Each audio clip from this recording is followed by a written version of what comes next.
नमस्कार मित्रों।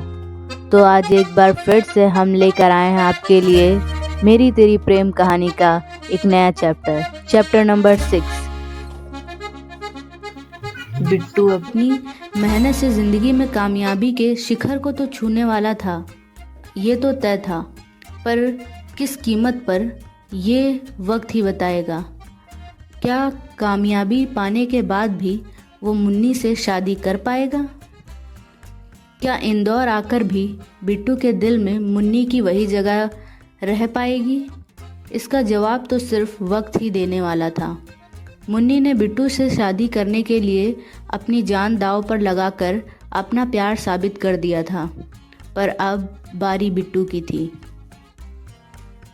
Train Indore station पर आकर रुकी। बिट्टू अपना एक बैग कंधे पर लादे और एक अपने हाथ में पकड़े ट्रेन से बाहर आया। वो आज तक उज्जैन से बाहर कभी नहीं गया था। उसके लिए इंदौर की चकाचौंध नई थी। स्टेशन पर कई सारे यात्रियों का जमावड़ा लगा था, जिनके बीच से होते हुए बिट्टू स्टेशन से बाहर आया। उसने अपने बैग को संभालते हुए अपना फ़ोन अपनी जेब से निकाला और किसी को कॉल करने के लिए नंबर निकालने लगा। तभी एक ऑटो वाला बिट्टू के पास आकर कहता है, कहाँ जाना भाई साहब, हम छोड़ देंगे? नहीं भैया, हमको लेने वाला आ रहा होगा, आप जाइए। बिट्टू ने उस ऑटो वाले को देखकर कहा, अरे भाई, ये इंदौर है, इंदौर। यहाँ कोई किसी को लेने नहीं आता। यहाँ इंसान को अपनी मंजिल खुद ही ढूंढनी पड़ती है। 2 साल पहले मैं भी आया था अपने घर से अपने दोस्त के कहने पर साला पूरी रात स्टेशन पर इंतज़ार ही करता रह गया, पर वो नहीं आया। इसीलिए कह रहा हूँ भाई साहब, आप भी अपनी मंजिल खुद ही ढूंढ लीजिए, उस ऑटो वाले ने कहा।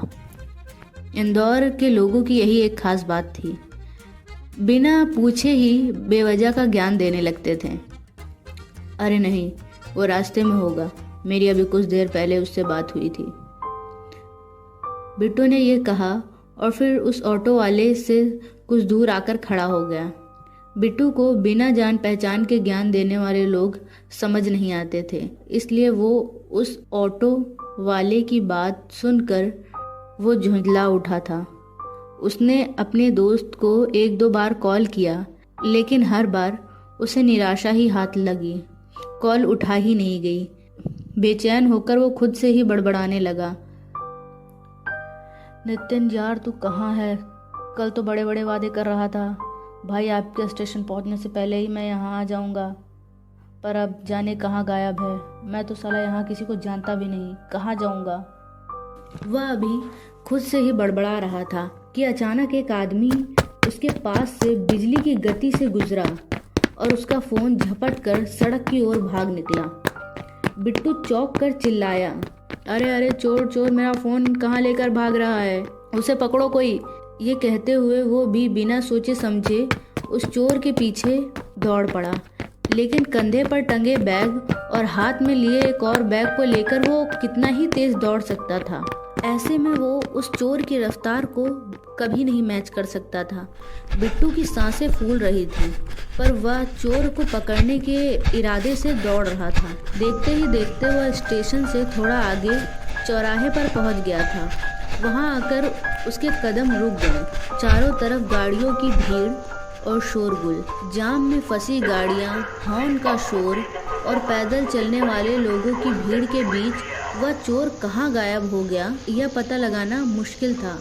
उसका दिल तेजी से धड़क रहा था और आंखें बेतहाशा उस चोर को ढूंढने लगी, लेकिन वह नज़रों से ओझल हो चुका था। बिट्टू को अब यह एहसास हो चुका था कि उसका फ़ोन चोरी हो चुका है और उसे वापस पाना लगभग नामुमकिन था। जाम में फंसे हुए उसने चोर को ढूंढने की एक आखिरी कोशिश की, लेकिन उसके हाथ सिर्फ नाकामयाबी ही लगी। थक हार कर वो सड़क के किनारे आकर बैठ गया। गर्मी और पसीने से उसका गला सूख रहा था। उसने अपने बैग से पानी की बोतल निकाली, मगर उसमें पानी की एक बूंद भी न थी। आसपास कई दुकानें थी जहां पानी की बोतलें बिक रही थी। ये देखकर उसने धीरे से अपना वॉलेट निकाला और देखा उसमें बस 5,000 रुपए थे, जो उसकी माँ ने पापा से छिप कर उसे दिए थे। पैसे देखकर उसे अपनी माँ की याद आ जाती है, जिससे उसकी आंखें नम हो गईं। सूरज डूबने को था और बिट्टू ने दिन भर से कुछ नहीं खाया था। अगर वो घर पर होता तो अब तक 2 बार पेट भरकर खाना खा चुका होता। सुबह भी पापा से बहस हो जाने पर उसने सिर्फ माँ के कहने पर 2-3 निवाले खाए थे, वो भी बेमन से। लेकिन अब भूख उसे सताने लगी थी, पर वो जानता था उसे ये पैसे अब समझदारी से खर्च करने होंगे। उसने एक 100 का नोट निकाला और सड़क के किनारे लगे ठेले की ओर बढ़ गया। वहाँ कई स्ट्रीट फूड के ठेले लगे थे, जिन पर खाने के आइटम्स और उनके रेट लिखे थे। हर ठेले पर खाना महंगा था, इसलिए उसे लगने लगा कि शायद इतनी महंगी चीजें खरीदने से उसके पैसे जल्दी खत्म हो जाएंगे। उसने सभी ठेलों को देखा, लेकिन हर जगह का खाना महंगा और पेट भरने लायक नहीं था। आखिरकार उसने पैसे बचाने के लिए सिर्फ एक पानी की बोतल खरीद ली, जिसमें उसे 20 रुपए खर्च करने पड़े। पानी पीकर वह एक बार फिर स्टेशन की तरफ बढ़ गया। उम्मीद थी कि शायद उसका दोस्त उसे लेने आया होगा, लेकिन स्टेशन पहुंचकर काफी देर इंतजार करने के बाद भी उसे निराशा ही हाथ लगी। उसे अपने दोस्त के घर का पता भी नहीं पता था।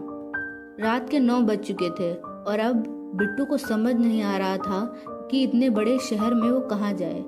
वो यहाँ पर अपने उस दोस्त के अलावा और किसी को जानता भी नहीं था।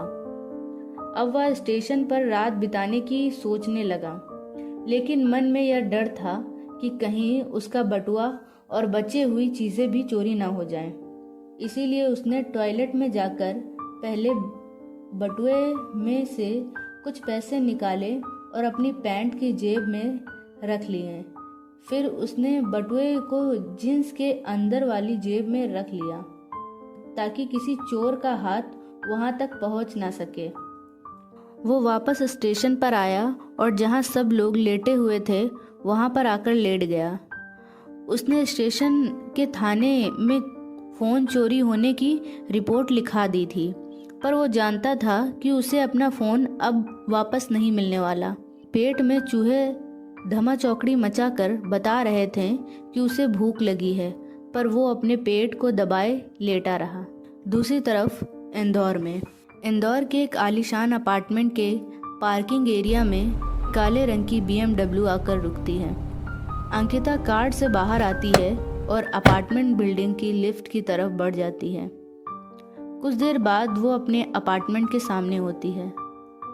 अपने अपार्टमेंट के पास आकर उसने डोरबेल बजाई। कुछ देर में अपार्टमेंट का डोर एक खूबसूरत महिला ने खोला। महिला को देखकर उसकी उम्र का अंदाज़ा लगाना थोड़ा मुश्किल था। महिला ने रेड रंग का घुटनों से नीचे तक का कुर्ता और प्लाजो पहना हुआ था। अंकिता के चेहरे की कुछ बनावट उस महिला के चेहरे से मिल रही थी। तो दोस्तों, क्या लगता है कैसे कटेंगे बिट्टू के इंदौर में दिन, और क्या वो अपनी मंजिलों को पा पाएगा? क्या वो मुन्नी से कभी शादी कर पाएगा, या कुछ आने वाला है नया ट्विस्ट? जानने के लिए बने रहिए हमारे साथ मेरी तेरी प्रेम कहानी में।